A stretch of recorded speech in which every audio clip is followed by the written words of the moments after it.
tal, amigos?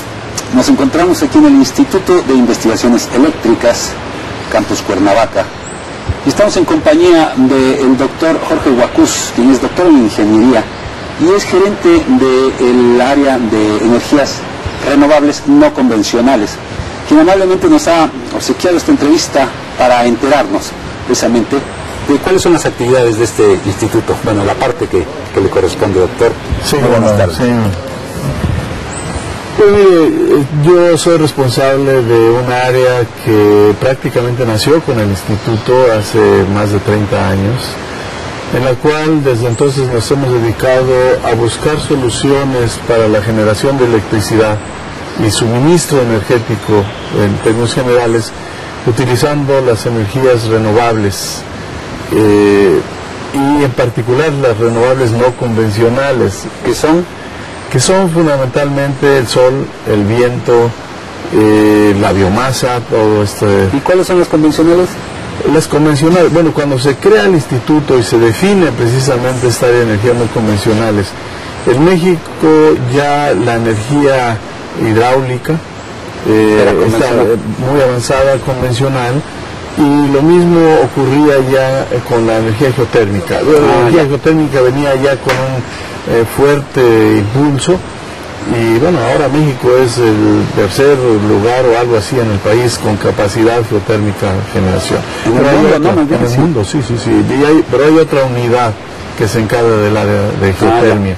Entonces en mi unidad vemos, como dije, sol, viento, pequeñas caídas y corrientes de agua, o sea, microhidráulica, sí, pero en pequeño, la parte pequeña, biomasa, que son desde desechos agrícolas, pecuarios, esquilmos agrícolas, desechos del bosque y otras formas, basura urbana, correcto, y otros temas como la energía del océano, de la cual México seguramente tiene muchísimo, porque tenemos más de 11.000 kilómetros de costa, y que no está, pues todavía ni siquiera caracterizado el recurso. No se conoce suficientemente. Entonces estamos en ello, y con el tiempo, a lo largo de los años, se han venido incorporando otras áreas que, si bien como tal no es energía renovable en este momento, como es el uso del hidrógeno para producir electricidad, porque el hidrógeno se produce industrialmente, sí, hacia el futuro la idea es que se pueda producir hidrógeno a partir de las fuentes renovables de energía. Del agua, ¿no? Probablemente. Exacto, rompiendo la molécula del agua, utilizando para ello energía eléctrica producida con el sol o con el viento o con otras formas renovables de energía. Actualmente, doctor, ¿cuáles son las líneas así específicamente que se están llevando a cabo? ¿Qué investigación en concreto se está realizando? Bueno, tenemos en la gerencia 7 líneas de trabajo. Una de ellas, y es, digamos, el principio de todo el proceso, es la evaluación de los recursos energéticos renovables del país. O sea, es un área crítica por varias razones. Por un lado, si bien es cierto, todos estamos conscientes de que en este país tenemos mucho sol, tenemos viento de regiones, tenemos mucha biomasa y corrientes de agua, etcétera, no las tenemos del todo caracterizadas, perfectamente evaluadas, no las tenemos documentadas en términos de sus características particulares de cada una de ellas. Sí, no sabemos claramente con cuánto contamos. Ni con cuánto contamos, ni de la naturaleza del recurso, qué calidad tiene este recurso, ni cómo está distribuido geográficamente en el país. Entonces, esa es una área de trabajo en la cual desde hace ya un buen tiempo hemos venido creando la infraestructura básica que nos permita, en el momento en que se lancen los programas, digamos, para hacer ya los inventarios nacionales, nosotros poder estar preparados en ese sentido. Es toda ahora sí que es toda una empresa, ¿no? Es grande el trabajo que... Es muchísimo el trabajo. Yo diría que tiene, pues lo podemos poner en perspectiva. Si en este país, por ejemplo, los lineamientos ya oficiales nos marcan que México debe pues suministrar un determinado porcentaje de la energía que se consume en el país con energías renovables, pues esto es un trabajo porcentualmente y proporcionalmente equivalente a lo que se tendría que hacer también en la industria petrolera, por ejemplo. Claro.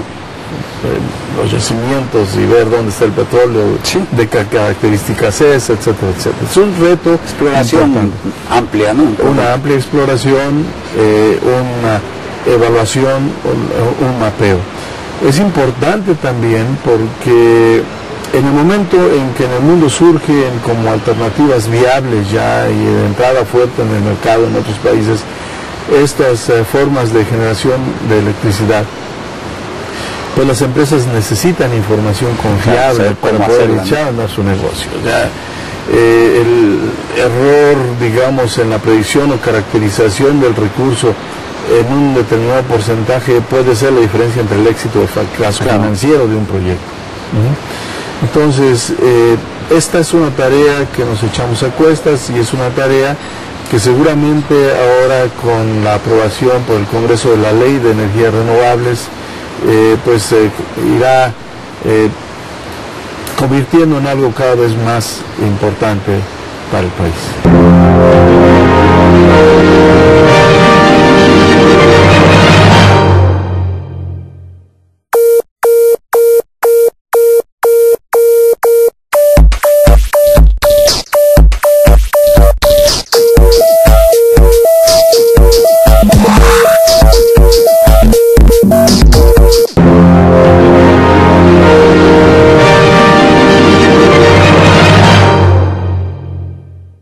Actualmente, ¿qué tan avanzado se encuentra esta evaluación de los recursos de México? Mire, desde el punto de vista geográfico, pues apenas estamos en los inicios. La razón es que son acciones relativamente costosas. Claro. Hay que el instrumental, hay que viajar por el país para montar estaciones, hay que estar recopilando la información, procesándola, subiéndola a los sistemas de información, en fin. Sí. Entonces, desde el punto de vista geográfico, nos falta mucho por hacer como país. Desde el punto de vista de la infraestructura humana y técnica, pues tenemos el núcleo de lo que debería ser la masa crítica del país para este tipo de actividades, y afortunadamente gracias a una iniciativa que tuvimos hace algunos años en respuesta a una convocatoria del Consejo Nacional de Ciencia y Tecnología para crear lo que se llaman laboratorios nacionales, nosotros obtuvimos un financiamiento soportado par y paso con financiamiento del propio instituto para la creación del Laboratorio Nacional para la Evaluación de los Recursos Energéticos Renovables de México.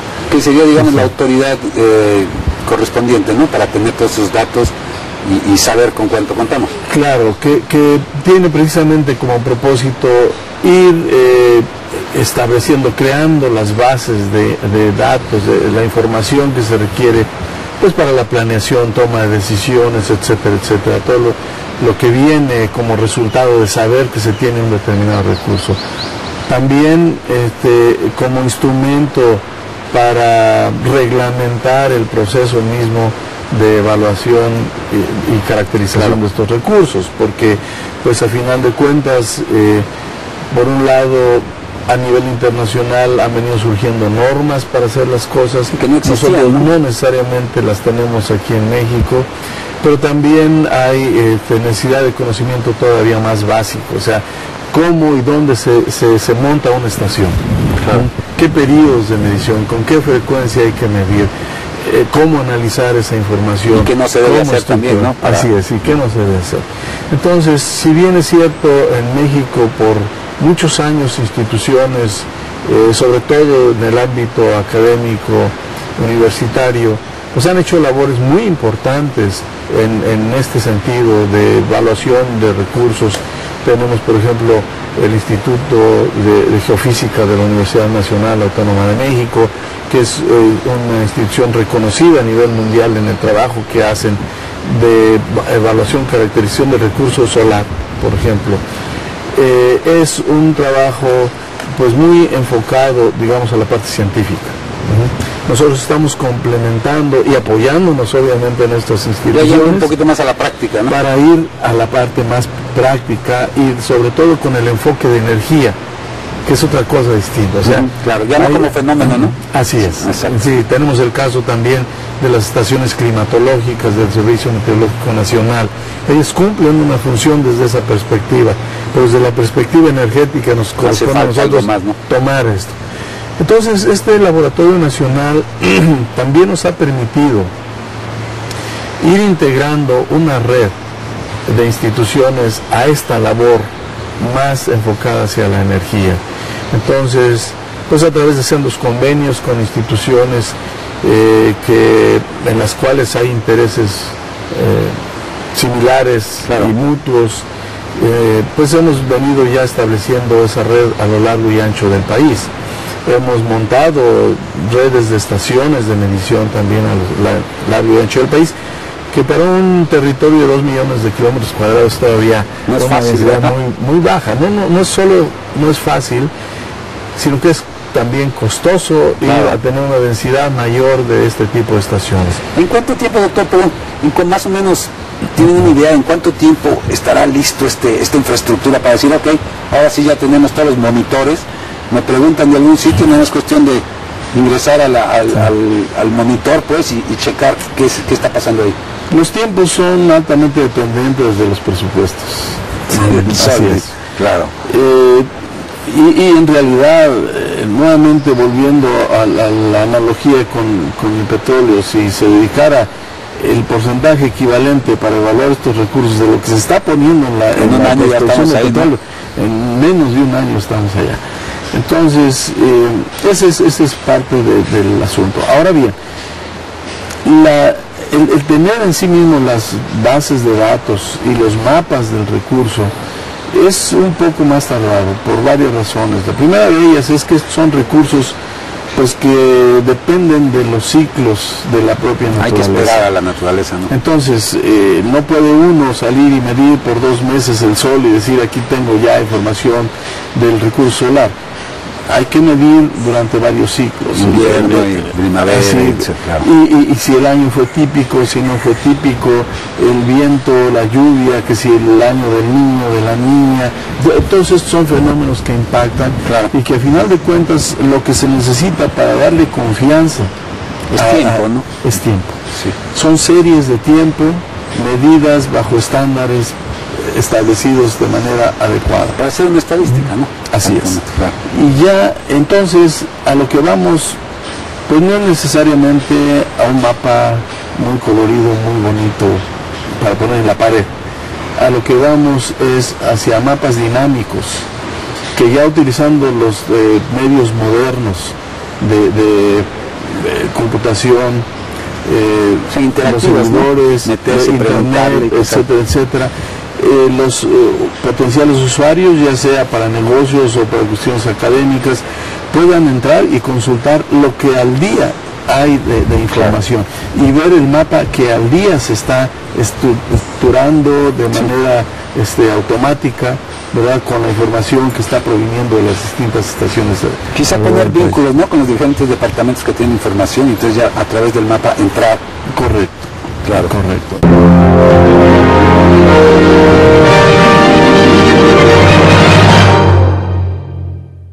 A Ciencia Cierta, el programa de divulgación científica, todos los jueves y todos los domingos a las 8:30 de la noche a través de Cable Señal 6. Imagínate más.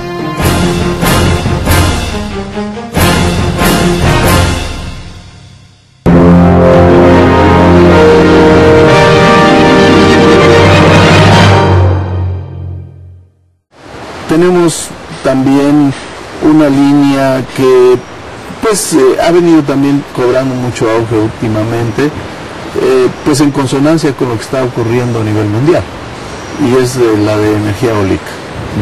Claro. Esta línea que viene desde los inicios casi todas estas líneas vienen desde los inicios de nuestra labor aquí en el instituto. Tiene tiempo de investigación, ¿no? Tenemos hasta ahorita es el auge, pero ya está. Viene, y esto nos ha permitido también formar cuadros de recursos humanos de alta especialidad. Claro. Sí se cuenta con el personal.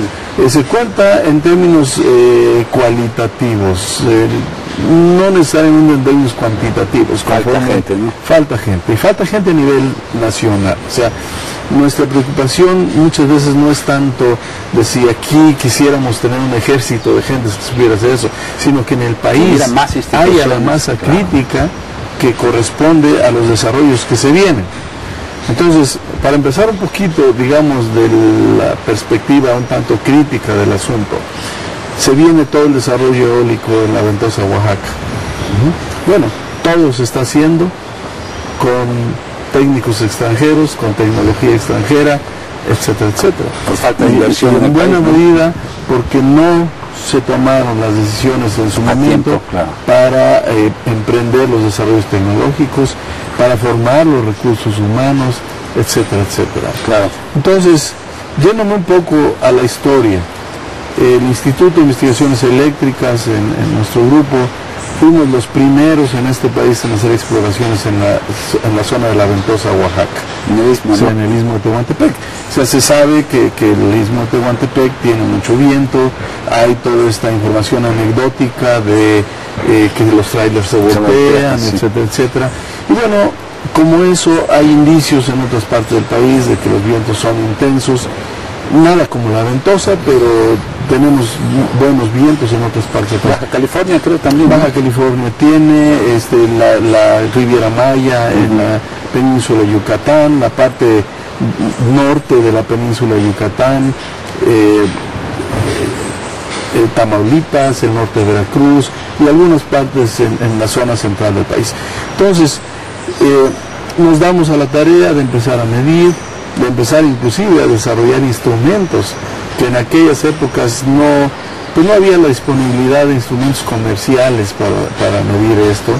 El instituto desarrolló toda una familia de instrumentos de este tipo. Empezamos a hacer las primeras evaluaciones, pues con las limitaciones del recurso económico que siempre han estado presentes en nuestra economía, no solamente para investigación, aunque sufre mucho, pero entonces con instrumentos en buena medida desarrollados por nosotros, empezamos a explorar el país. Y creo yo que ese es el término más representativo, ¿no? A tomar con base en esta información anecdótica, ir a ver información de tipo ecológico, ¿verdad? Que los árboles crecen chuecos, etcétera. Y con base en ello, empezar a hacer los primeros levantamientos y los primeros mapas. Hay un mapa de energía eólica que se publicó en conjunto con el Instituto de Geografía de la UNAM hace 20 años o algo así, ¿no? Esos fueron de los primeros esfuerzos que hicimos. Ya después tuvimos, gracias a proyectos, por un lado, en los que hemos conseguido recursos económicos de organismos que nos facilitan esta labor, como es el caso el Fondo para el Medio Ambiente Global, con el que tuvimos un proyecto pues muy importante que tenía como objetivo identificar y remover barreras a la implementación de la energía eólica en este país.